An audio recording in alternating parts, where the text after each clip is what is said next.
Hi there everyone, welcome to my channel. So in this video we will talk about what is a web server. Before we start, I would like to say thank you so much to all my viewers, silent viewers and supporters in my channel. Thank you for watching my videos. If you are new with my channel and then you like this video, please hit the like button. Don't forget to share and please support my channel guys by clicking the subscribe button. So let's begin.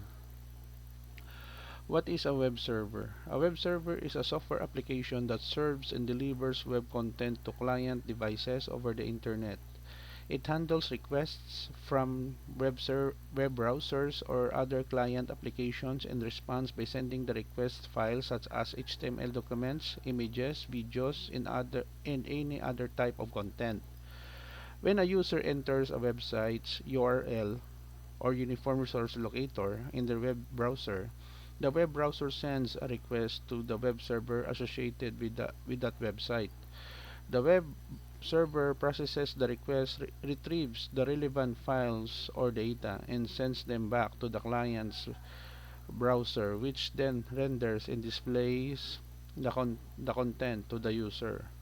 Web servers are typically equipped with high-performance hardware and specialized software optimized for handling multiple simultaneous requests from clients. They use protocols such as HTTP Hypertext Transfer Protocol to communicate with clients and exchange information. Some commonly used web servers include Apache HTTP Server, Nginx, Microsoft Internet Information Services (IIS), and Lightspeed. In addition to serving the static content, web servers can also execute server-side scripts or applications, generating dynamic content based on users' input or database queries.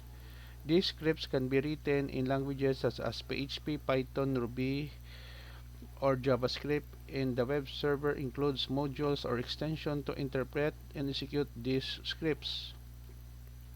Web servers plays a crucial role in the infrastructure of websites and web applications, ensuring that the requested content is delivered reliably and efficiently to users around the world.